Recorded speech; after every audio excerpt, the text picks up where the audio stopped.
Welcome back to Numerical Methods, Lecture 5, Intro to Root Finding using Bracketing Methods. So today we're going to switch gears from our intro to MATLAB and start applying what we've learned to chemical engineering problems and different numerical methods. So at this point, you should feel comfortable using MATLAB, performing basic mathematical operations in MATLAB with the various data types, so scalars, vectors, matrices, accessing that data in those data types and using different loops and if statements. You're going to need all of that for the quiz that's coming up on Friday. By the end of, so this is going to start a new unit, so moving into roots, so this material will not be included on the quiz. By the end of today's class, you should know what roots are, how we can use graphical methods to solve for roots, by the bisection method and the false position method for solving for roots, and then how we can estimate the error of our method section. So the first question that you're probably asking yourself is, what is a root? And the root of a function, so say f of x, is a function where is the value of x where x equals 0. This is very useful for solving many types of problems, especially if we can write, so we can use this idea of solving for roots for solving very complicated equations, as long as we can rewrite the equation such that we have a function on one side and 0 on the other side. Okay, so anytime we're looking for a specific value where something is true, we're really solving a root finding problem. So let's take an example of what I mean. So here we have an equation, x squared plus 4x equals 7. So the first thing that we want to do if we want to solve for x, right? So if we were to do this,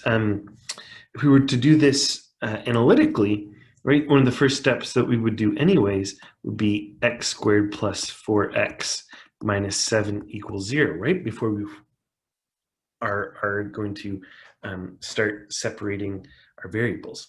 The same thing is going to happen in our root finding method.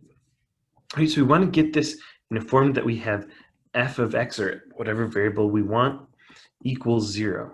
So in this case, we can get this functional form essentially the same way that we have up here. Right, if I move 7 over to the other side of the equation, I now have an equation where I have a function of x equal to x squared plus 4x minus 7, and all of that's equal to 0, right? So now I've put this equation, which is maybe relatively simple, into a form that is now a root finding problem, right? So now we can ask the computer to find x such that this equation is equal to 0. Okay, and so this whole unit is going to be about those sorts of problems. So we can move beyond sort of simple, relatively simple equations and get very difficult nonlinear equations. So let's take this modified gas equation that says pressure is equal to RT over V minus B minus A times alpha over V times V plus B. This would be very difficult to, say, find the volume of a system such that that has a given temperature, pressure, and then the various gas constants A, B, and alpha. However, we can rewrite this equation by foiling all of these pieces across and rewriting it as follows, so that we have a 0 on one side and an equation, in this case maybe a function of v, on the left-hand side, right? And so here, just using shorthand for some of these complex variables. Right, so now we have a function that we could say solve for v in these equations that when we get the right v, the left-hand side will also equal 0. So let's look at another case. So if you've taken fluids already, you may remember that the fanning friction factor can be related to other properties of a system for flow through a pipe using the Colebrook equation. In this case, the fanning friction factor, or how much friction is going to be experienced by the material, has a relatively complex relationship where the fanning friction factor is sort of related depending on the fanning friction factor itself, right? And so the Colebrook equation sort of puts a specification in there that says the square root of 1 over f equals negative 0.86 natural log epsilon over d over 3.7 plus 2.51 over the Reynolds number times the square root of f. Right? So there's no easy analytical solution to this. But if I rearrange this equation by pulling this right-hand side over to the other side, I now have an equation that's a function of the fanning friction factor that's now a root finding problem, right? So I can now ask the computer to solve this complex equation for me, and it'll tell me what that fanning friction factor is without having to do some bizarro maths involving squaring and exponential functions, right? So these are very useful, especially as you get to higher level classes where you may have some very complex equations that are going to be impossible to solve analytically. So now that we sort of know what roots and root finding problems are, it's important to understand what the different types of roots are, right? So we can have 3 types of roots, right? So here we have a root finding problem. Here's maybe, say, an example of f of x, is this long complex thing. And we can break the roots into several different categories: real and distinct, real and repeated, and conjugate complexes. So in addition to having these 3 sets of roots, we can have combinations of these roots. So let's look at some examples. So here's an example where we have a function to the 4th order. Here you can see by having this to the 4th power here, and we're interested in finding the roots of this equation, right? So there are going to be 4 of them. 1, 2, 3, and 4 at -4, -2, -1, and 1. Right? So each of these roots is real, so there's no imaginary component, and they're distinct. The line, maybe switch colors. This line is going to cross the x-axis, right? So this is that characteristic. So that line is going to cross the x-axis before coming back down in this case. Okay, so here's our roots, and this is going to be different than real and repeated based on what's happening at these points. So now let's look at a real and repeated case. So we're going to use the same 4th order equation, but now it's just downshifted a little bit. So it looks a little bit different. What you'll notice is we still have this root here, that first root over in that right corner. But as I'm moving along this line and I go back up, I just sort of, that line that shows that equation, the maximum occurs at that 0 before turning back down, So this root is a repeated root, right? There has to be several of those roots sitting there in order to hit that line and then come back down. So my roots are that -4 over there, 1 over here, and then to show that there should be 4, we write it, we can write it as having this 0 times the imaginary piece. So we have these repeated values, -2, -2. Okay, so real and distinct are, the line is going to go through the x-axis.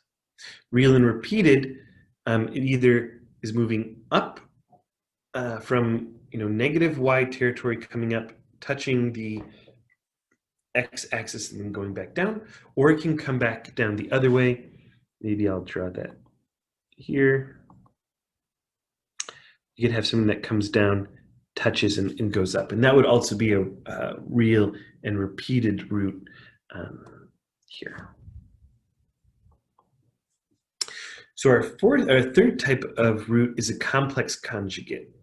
So even though this plot doesn't show that the line is crossing the x-axis in real space, there are still roots associated with it. They just happen to be on the imaginary plane. So if I solve for what x is here, I'm going to end up with those imaginary numbers. So if you remember sort of the quadratic equation, we have something where it's negative b plus or minus minus 4ac, right? B squared minus 4ac. In this case, we have imaginary numbers, so there's multiple roots that are hiding in there. So we don't necessarily see them in real space, but they're there just imaginary. Okay, and so we can have different combinations of roots. So here we have the same equation still to the 4th power. That means we should have 4 roots. There's 4 ways to make 0. We have the easy case, so we have a real and distinct root here. We've got a real and distinct root here. That takes care of 2 of them. There should be 2 more roots. That means that they're going to be imaginary. So if I look at the roots and actually solve this out, we have the -4 on that left, the +1 on the right, and then we have some repeated, some imaginary roots also occupying at 1. Okay, so now that we've talked about different, what is a root solving problem type and what are roots, now we need to know how we can actually solve them. There's going to be several different ways that you can do this. So the first way, analytically, this is, just do it by hand, solving our quadratic equation, for example. The next one is a graphical method. So we're going to map out what that feature looks like in a plot and look to see where the equation crosses the x-axis. The numerical means, which we're going to go through today, and then there's functions pre-built into MATLAB and Excel that will help you solve for roots without having to program in yourself. So the first way is a graphical method. So these are where all of our other methods are sort of going to start coming from. So this is our simple way to figure out an estimate of where f equals 0. So what we're essentially going to do, we're going to take a function, we're going to plot it out, and then we're going to visually inspect what's happening here. This is also going to give us ideas about what's happening. So we can look at the graph and instantly know what types of roots are present and where some of our root finding methods are going to fail. So in the first case, we can look at this top graph and we can see that via inspection, this parabola doesn't cross the x-axis. The methods that we're going to talk about today are going to require us to cross the x-axis to find them. So if we plot out our simple function and we don't see a crossing of the x-axis, most of the methods that we're going to talk about today aren't going to work. The type that we're looking for that's going to be the easiest to solve is where we have this single crossing of the x-axis. So here we can, say if we're looking between these 2 points, we go from being below the x-axis to being above the x-axis. That's what we're looking for. We've got a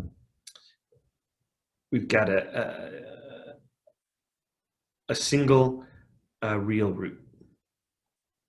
The third type is if we're looking across these 2 boundaries, we can have this shape that's going to go down here, that we have 2 roots within, say, an area that we're looking. This is going to be a problem, and we'll see why when we talk about how we can do these numerically. Making things a little bit more complicated, we can have crossings of the x-axis where we end up with sort of 3 crossings of the x-axis in a given region, and that can throw us off when we move to a numerical approach.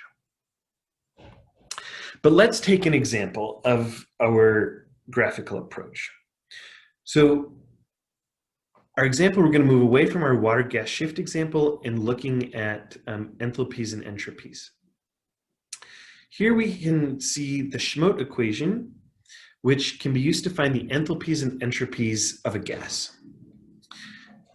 It's given by this long equation where our enthalpy H is equal to some alpha times T plus B times T squared over 2 plus C times lowercase t cubed over 3 plus D times T to the 4th over 4 minus E over T plus F minus H, where that lowercase t is going to be the temperature in Kelvin divided by 1,000. There's a slightly different form for entropy given here. So given those 2 equations, we can write out what the free energy of our system is, right? So our free energy is equal to H minus T delta S. Sorry, this case is just TS. Good. Here I've written out the different variables for the Schmote equation for water. Let's say we're interested in a case where the free energy is equal to negative 500 kilojoules per mole. So we want to know what temperature will give us a free energy of water of that negative 500 kilojoules per mole. We're going to go into MATLAB, plug in these equations, and use the graphing method to determine roughly where we are, where T is going to give us a free energy of negative 500 kilojoules per mole.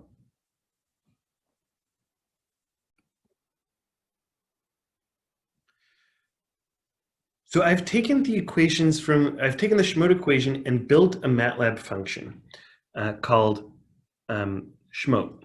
Here it's going to take in A, B, C, D, E, F, G, and H from the experimental data and some sort of temperature that we're interested in.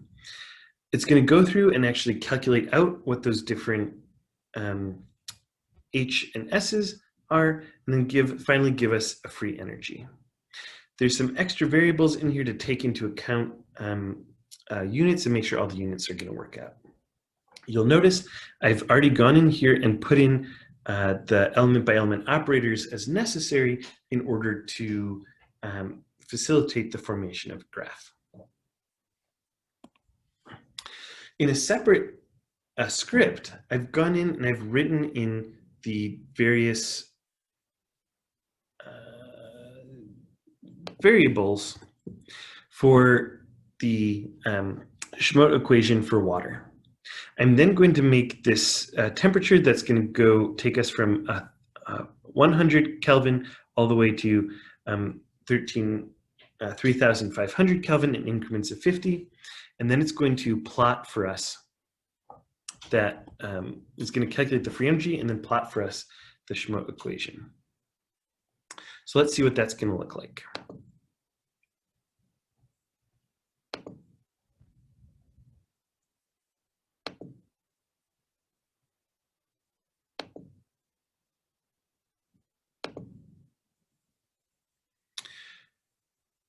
So here you can see that plot. We start at relatively low temperatures around 0, and then you can see as we increase the temperature, we go down, down, down, down, down. We're interested where that free energy is equal to negative 500 kilojoules per mole. So graphically, I can go over, look and see where am I about 500, so maybe about here. And MATLAB will show us a cursor on there, and then we can drop down and say, okay, it's about 2100 degrees C, maybe a little bit more. Okay.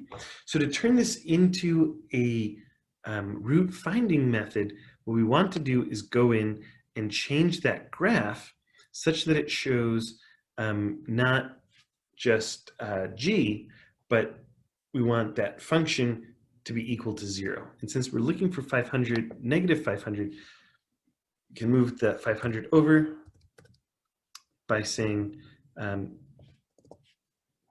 GF equals that schmote plus 500. So now when I run again, I now have that 0 on the axis. I can come across and once again find where that where the y is roughly 0. Right? So this graphic approach is great. We can get a rough idea of where we're looking, but it's not necessarily super precise. So and it requires us as the human to go in and make calls and make decisions. We want the computer to do this for us. So we need to alter the way that we're thinking about running these programs.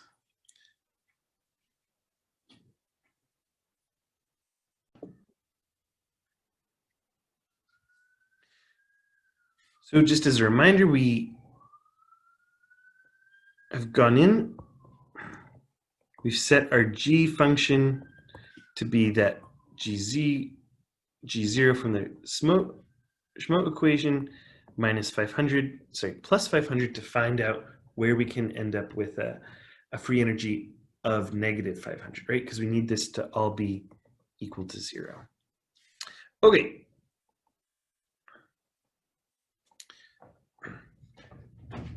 So once again, this is not very satisfying, right? We would like the computer to be able to find it for us. So what we're going to use, or what our first approach is going to be, is called a bracketing method. And so a bracketing method is going to be based on two guesses. One that are going to bracket the root, or be on either side of the root. So we're going to essentially guess a number, one that's too low and one that's too high, that we're going to hope contains this case where that function is going to cross the x-axis. And so we're going to know it's going to cross the x-axis by realizing if I take some value up here and take a value somewhere down here and multiply them together, right? I've got a positive value and a negative value. So if I multiply them together, positive times a negative is negative, I should get a negative number. Right? So by looking at the sign of the function at the lower value and the upper value, looking at the sign of the function of the multiplied together, right, shown here, I can easily check using an if statement whether it's negative or positive, and therefore I know if I'm bracketing that root. So this whole idea is going to come in and we're going to employ this. So the first method is going to be called an incremental search method. Here, essentially, we're going to take our brackets, so our two guesses, and I'm going to just slide them across the screen. I'm going to essentially slide them along the graph to some final value.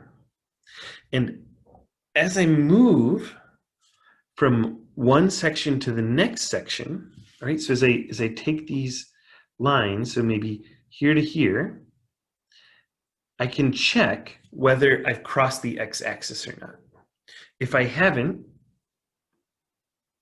I move my brackets over. So maybe call this 1, 2.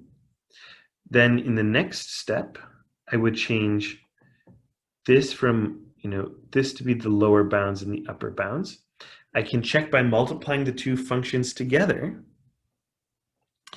if I get a sign change. If I don't, I move over to the next one, the next one, next one, etc., until finally I come over and I have my two brackets on either side. Now all of a sudden, I see that I've switched signs. I know that I have a root there. Right? And we just assume that my root is halfway between the two brackets. So this, though, isn't very satisfying, right? Because my root is still located somewhere between those two brackets. If I go very fine, if I have a lot of these, or if I make these brackets relatively big, I can go through there pretty fast, but then my estimation of what the root is relatively poor, right? So I'm saying that I know that there's a root somewhere in this whole region. Well, in this picture, that could be, say, 300 degrees C, which is huge. If, on the other hand, I take my my brackets and I put them very, very closely together, I have a much better resolution on the root, but it's going to take a lot of computational effort to check all the possible sets of brackets. So there's a few problems in addition to having the refinement issues of my incremental search. So if I'm too far apart and I say look between these two green cases, I'm not going to notice that there's two roots sitting in here, right? Because I have a positive number here and a positive number here. This would come across as having not enough roots. Sorry, not crossing the x-axis. If, however, I'm very fine,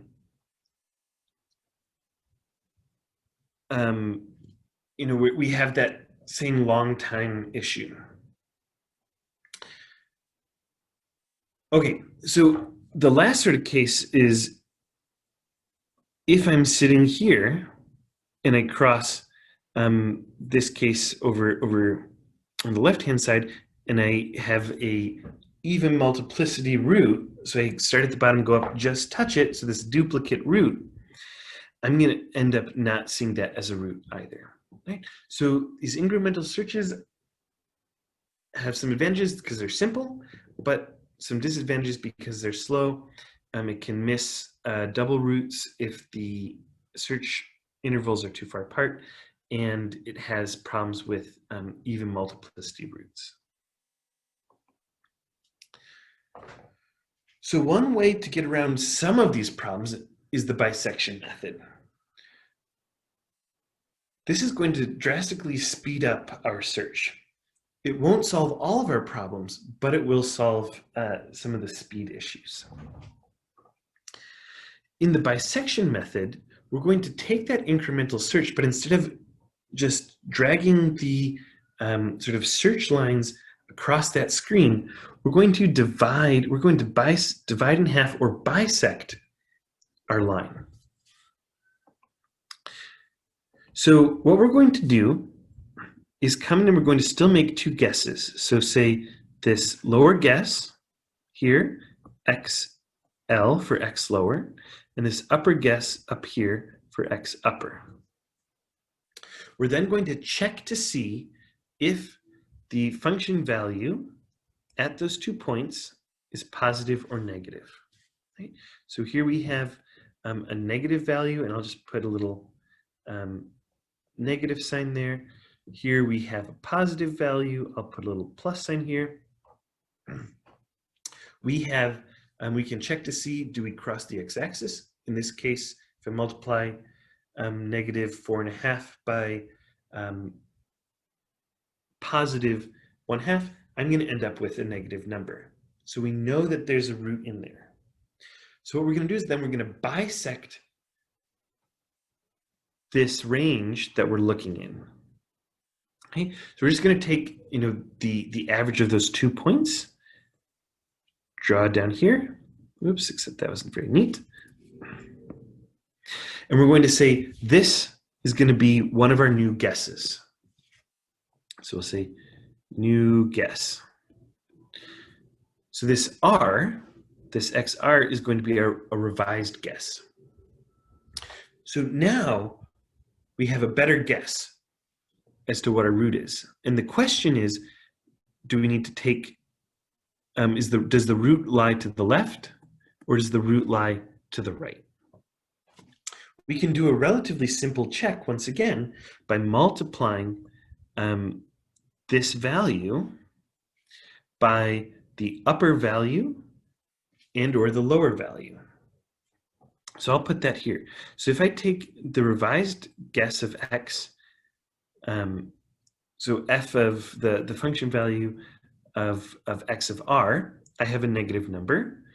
The function value of xl is a negative number. When I multiply them together, I'll get a positive value. If I take xr, the function value at xr, times the function value at xu, multiply them together, I'll end up with a negative number. Right? So we want to make sure that the root is maintained within our values.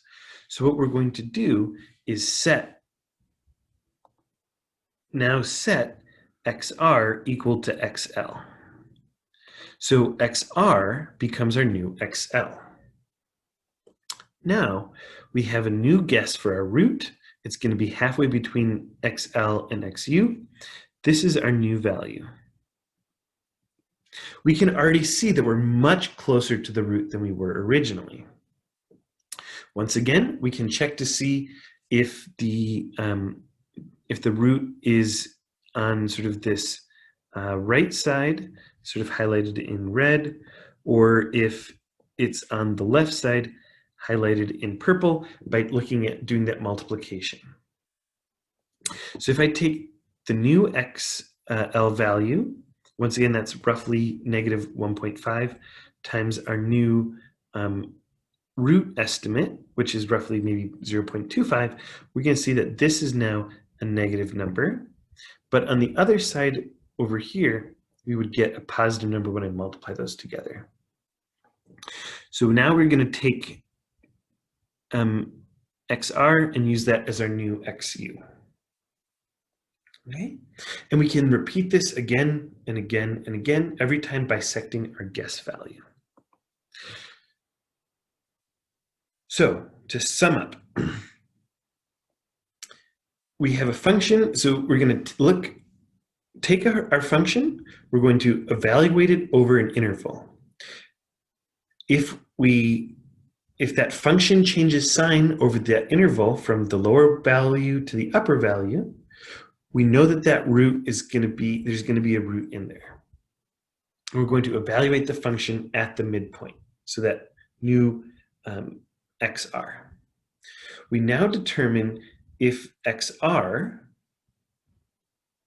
is to the left of the root or the right of the root by determining whether xl times x, determining whether the sign changes between xl and xr, or the sign of the function changes between xr and xu. Okay. So then we can take that, replace either the lower value or the upper value such that we still straddle that root.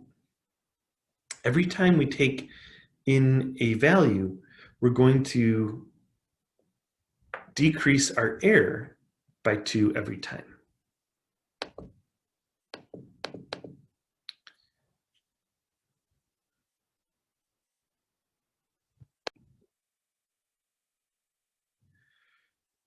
So even though we're reducing the error every time, this doesn't tell us exactly what we think it means, because there's two types of errors. So there's true error and there's approximate error. So the true error, denoted as epsilon underscore t, is the true value of the root minus the current value of the root, right? So what is xr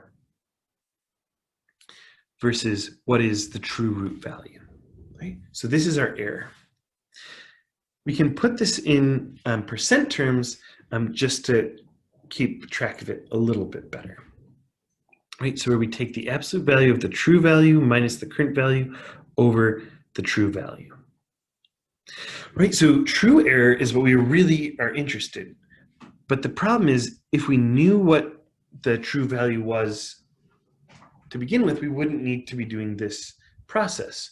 So even though the true error is really useful, we don't really have a good way to measure it unless we know a solution analytically. Therefore, we need to know the approximate error. The approximate error is going to look at how our estimated value changes from one iteration to the next iteration. So here we have the value at, say, at any iteration, and then we subtract off the old guess. So the new guess minus the old guess. So just like before, we can look at this either on as just a straight out number, or we can look at it in relative terms or a percentage term. Here we take the difference between the new value and the old value over the new value. Right, so this is our best way to look at the error. Okay, so what we want to do with our bisection method is we want to figure out how close we want to get to that true value, right?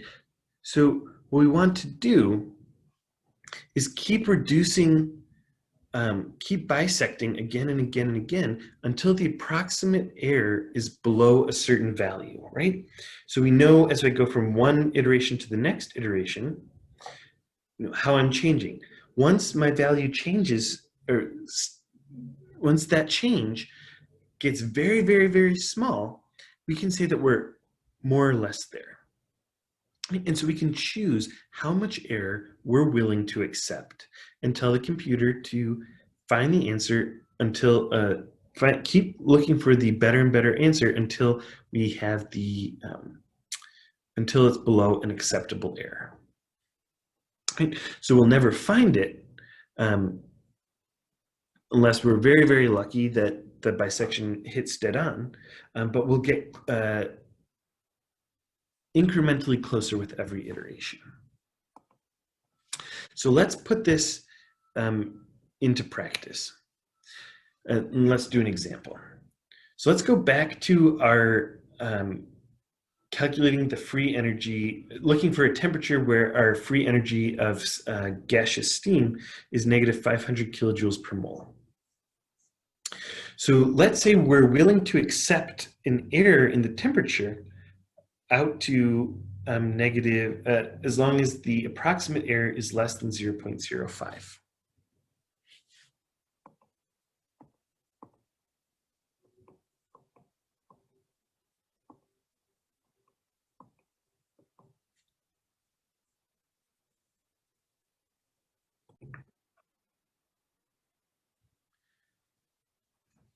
So let's remember what we're going to be looking for. We have this equation via the Schmode equation. We're going to take in A through H and put in some sort of T, add 500 to it, and that will then give us some sort of value. And we're going to look for the spot where that function value equals 0. And then just for reference, the true value out to quite a few decimal points is placed there. So we can do this in a nice table form. I've written out this table that has iteration, our lower temperature, that upper value temperature, our revised value, and then our errors. I've also put in, to help us remember, what XR is equal to, and then how we're calculating our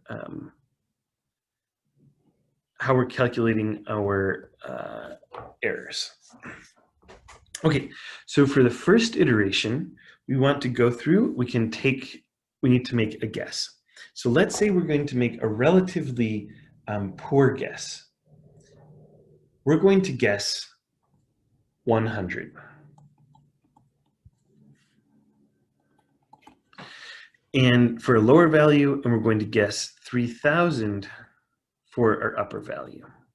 Okay, so now we need to go into MATLAB and figure out what the value of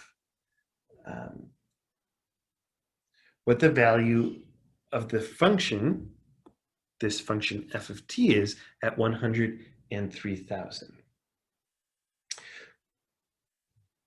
When I do this, I get negative,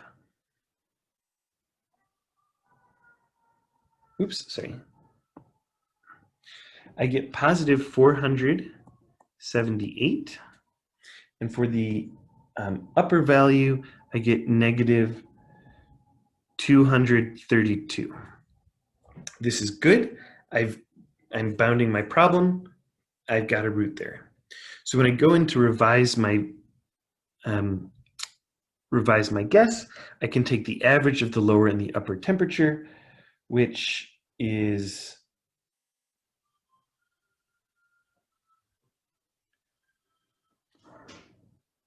I can go in and find the value of my revised temperature, which is 2,051 and a half.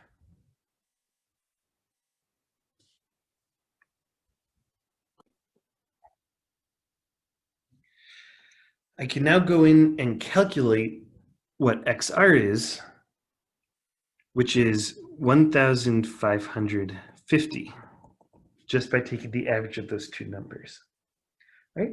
So now I need to know what the value of that function is, so what f of 1,550 is. If I go into MATLAB and look that up, it is a positive 159. Okay, so let's clean up the table. So the first thing that we may want to do is look at the approximate error. We don't have any previous estimate for that root, so that's just blank, but we can calculate the true error, which is 28%. So normally we wouldn't know this, but here I've already given you what that true answer is. So now as I move on to iteration 2, I need to decide what my lower and my upper bounds are. So if I look at the sign of my revised temperature, we can see that it's positive. So I need to set my upper and my lower cases such that I have one positive value and one negative value. Well, that's going to happen if I take this this number and I make that my new lower bounds. So I can set that in for 550, and that will automatically tell us what our what the value of that function, f function, is. That's 150. I'm going to keep my upper temperature at 3,000. We can save that function value. So now I'm good to go. Now I'm ready to calculate my revised temperature, which I'm going to do by taking the average. This ends up being 2,275. And I can calculate what the my function value is. In this case, it's negative 30. Now I'm ready to go in and calculate my my approximate error. So my approximate error is going to be my new value, so 2,275, minus my previous value, previous guess of 1,550, over my current guess of 2,275. Right? So this is going to give me an error, an approximate error of 33%. Right? We can calculate my true error. In this case, it's going to be 5.2%. In this case, my true error is actually quite low, but this is a little bit random, as we'll see as we go to the next step. So now maybe let me change color so we don't get too confusing. And we're ready to go to the third step, because my absolute error, my approximate error is still 33%, much higher than that value that we're looking for. So now we need to go back in and decide which values do I keep for my lower bounds and my upper bounds. My lower bound that I had, that 1550, gave me a value of, gave me a positive value, and my revised value is a negative value. So if I keep that lower value there, times that and use the revised value as my upper value, I'm still going to bracket my root. So I'm going to keep the lower value and replace that upper value with the revised, my previous revised value. So 2,275 and negative 30. So I can go back, calculate a new revised value. In this case, I get 1912.5. And I have a value of, see, negative 30.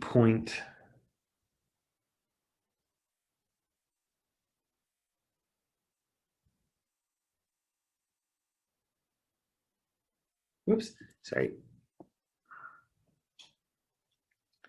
In this case, I have a value of 66. Okay, so I can calculate my error. So now my error is down, my approximate error is down to 16%. I've cut that pretty much in half, 16.7%. And my true error has actually gone up a little bit to 11%. But we're really only looking at that absolute error. Okay, so I can keep doing this again and again, switching off back and forth. In this case, that fourth value would replace my lower value. But we're going to sort of skip a few steps down to, let's say, step number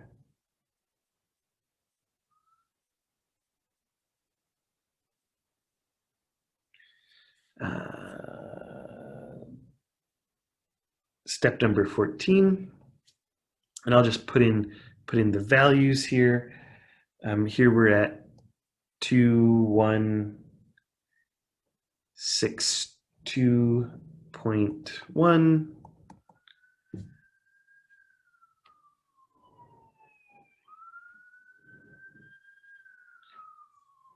Which has a value of 0.118.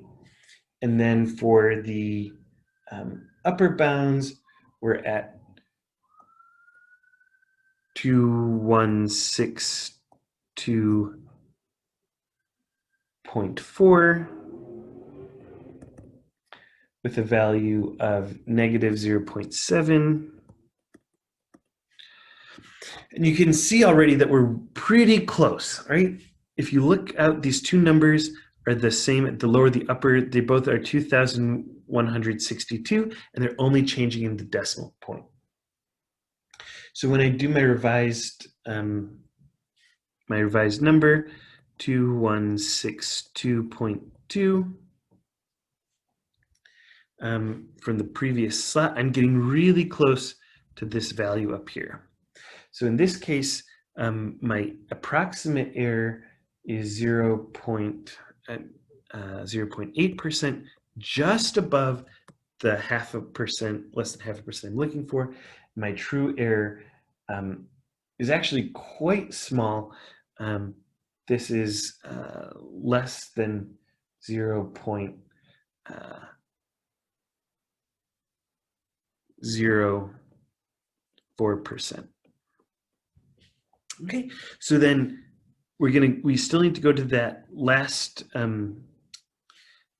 step because I'm not yet below that value. Oh, I think I forgot to fill in this number. It ends up being negative 0.02. I'm going to replace the upper value, so I get to keep that 12621 number, 0.118. I replace that 15th iteration's upper temperature, 2162,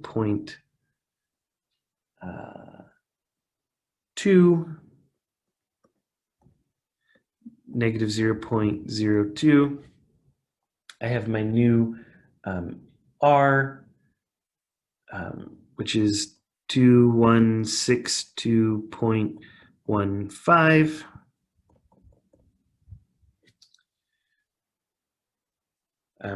With a very, very small number here, I'm going to run out of space, so I'm not going to write that in. But my approximate error now finally drops to 0.4%. So as soon as I hit that 0.4%, I'm going to call it a done day. I have my value here. So we're going to say that through the bracketing method that my final temperature is going to be 2162.15. So very close to the true value.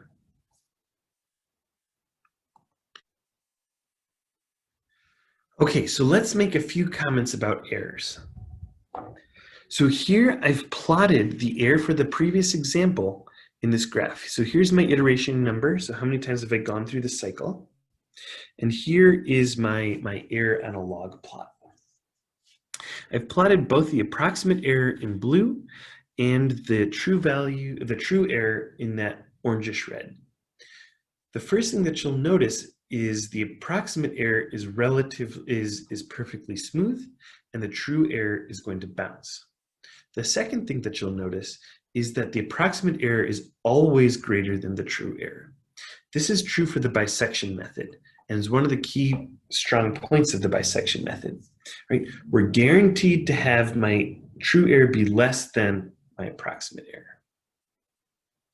Because I'm always cutting my brackets in half, we can correlate what my approximate error is to the number of steps that I've taken. Right? So given a number of, given an initial width of the brackets that I'm looking at, x0, so width of initial brackets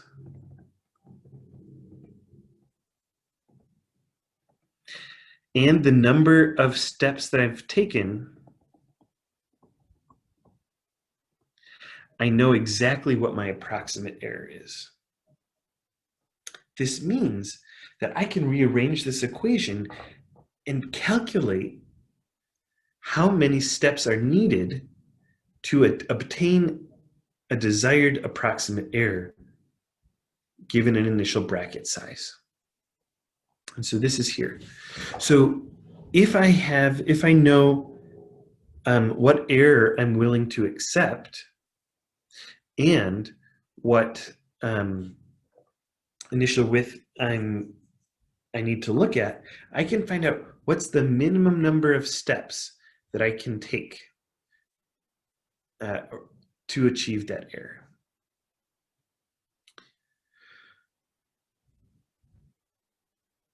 This is one of the biggest, strongest points of the bisection method, right? We can predict and we can know what the error is before we even begin, right? We can see how our error is going to evolve.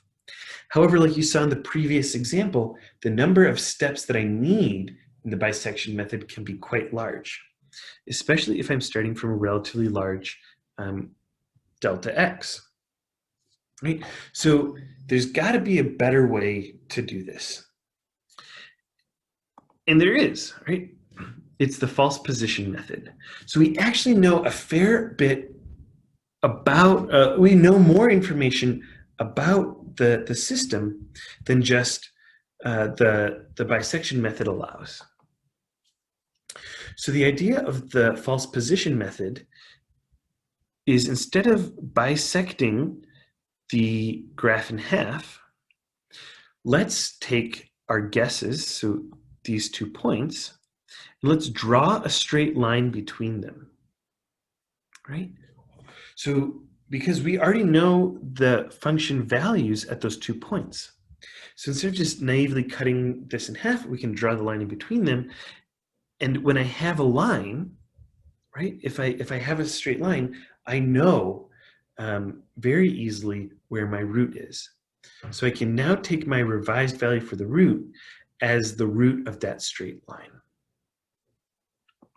So all I need to know is what's the value of my function here, what's the value of the function there, and I can draw a straight line.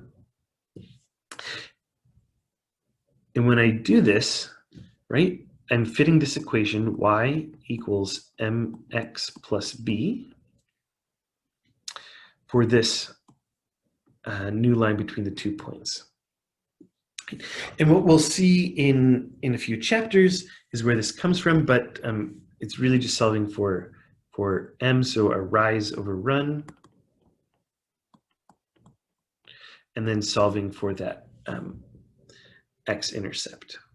So I can take this, and what you'll see when I rearrange this, I can get x equals y minus b over m. And if you solve out for the variables b and m, we end up with this equation down here.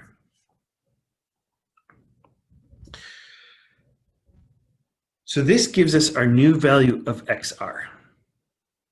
We still need to decide which value, whether we want to replace the lower bounds or that upper value of x. So we can use that same strategy as before, where we're going to take that new guess of r, plug it into that function, so down here, and see whether it's a positive or negative sign. So in this case, this is negative. Up here it's positive.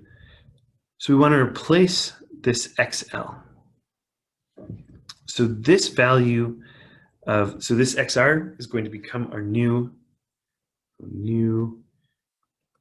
XL. So then I can do the same thing as before. I can take this line and this line, or rather this point and this point, draw a straight line between them, and I get my next value for XR. So I'll say XR. All right, so then I can go in. This is going to get a little bit squished, but bear with me. Here I have in green my new value of XR. I can look to see, is this positive or negative? Well, that's negative. We're still positive over here. So now this in green is my new XL. I draw my straight line. I find where I'm going to cross that x-axis using this equation on the right. And we do this again and again and again until we're below some sort of approximate error, just like with the bracketing method. So let's see how this is going to work out in practice. So we're going to do the same thing that we did using the bisection method, but now with my false position method. So same setup, looking at the free energy of gaseous water, finding where that free energy is negative 500. So let's start again. We're going to start with our lower bounds of 100 and upper bounds of 3000. I can put in the values. If you remember, this was 478, and this was negative 232. And then I can use my value equation up there to get my new value of XR, right? Because I have this 478, so this comes up, plugs in here, and plugs in there. My XU is going to plug in here. This value is going to plug in up here. I've got my X, and then finally that upper value. Okay, so I can just plug in all of these numbers into the various slots. I'm going to erase this so it's not too crazy complicated. When I plug in those numbers, I get a new value for XR of 2051, which corresponds to a delta value function of 29. So we can immediately see off the bat that with a single jump, I'm quite close. Remember, it took with the bisection method, that first step was 1500, right? So now I'm within 100 degrees, roughly 100 degrees, in a single step. So once again, I don't have an approximate error. That's because this is our first step, but we do have a true error. And within that first step, we have an error of only 5%. So let's see how this is going to go. So now we need to look and see which value am I going to replace. Once again, we're going to want to replace that lower value because we have a positive sign here, so we want to replace that lower value in the second iteration. So we'll take 2051.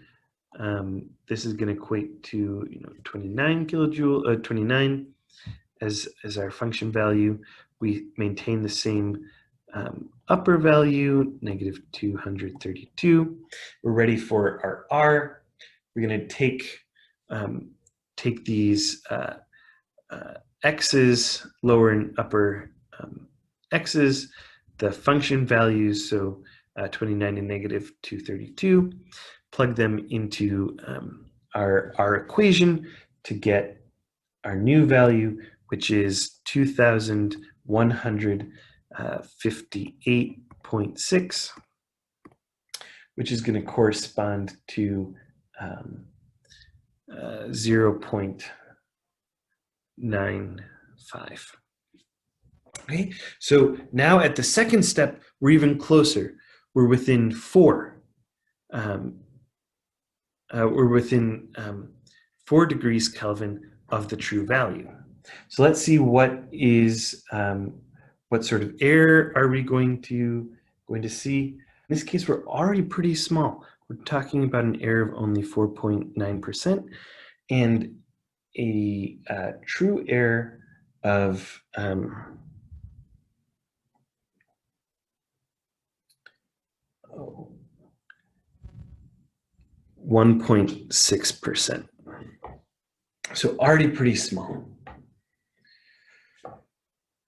Okay, so let's go on and we can do the third iteration. Let me pick a different color. Don't have it.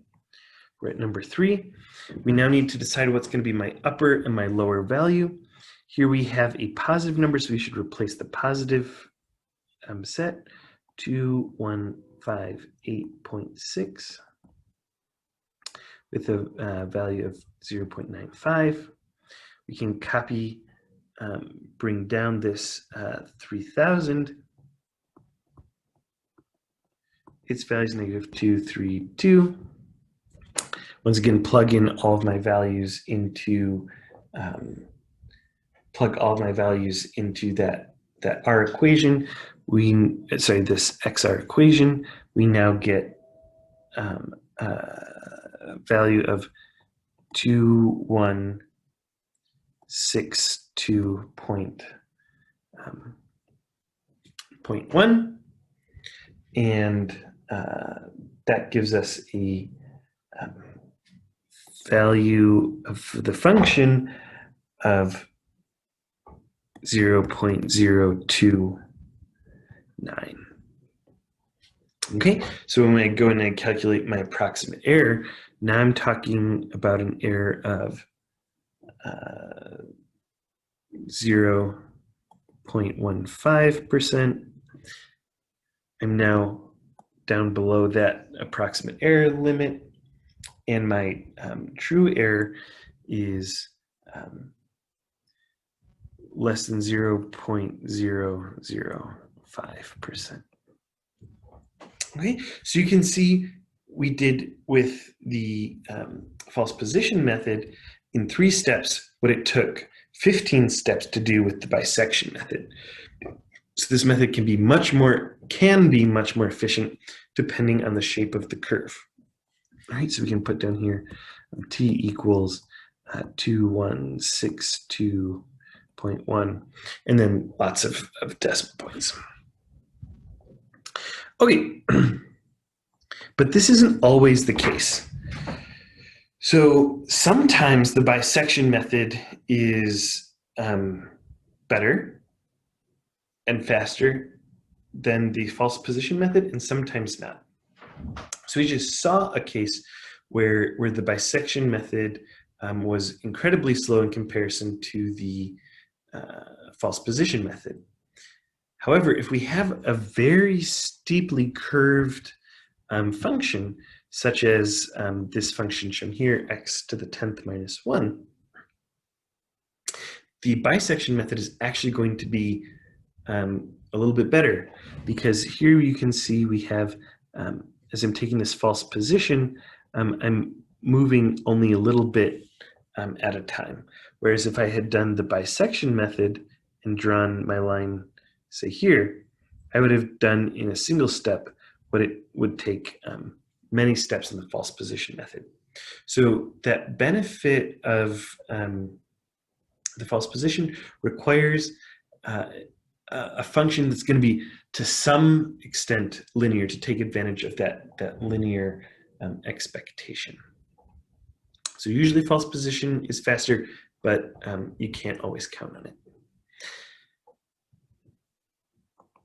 Okay, so in summary, after you should now feel comfortable identifying roots, transforming equations into root finding equations, using graphical methods to get a feel for finding roots, using our bisection method, the benefits of the bisection method, such as knowing what the approximate error is going to be before you start, and the false position method, which tells you, has that added speed up most of the time compared to the bisection method. Also, you should now have a good understanding of how we can estimate error from the method and how we can use that to identify stopping points. All right, see you in class.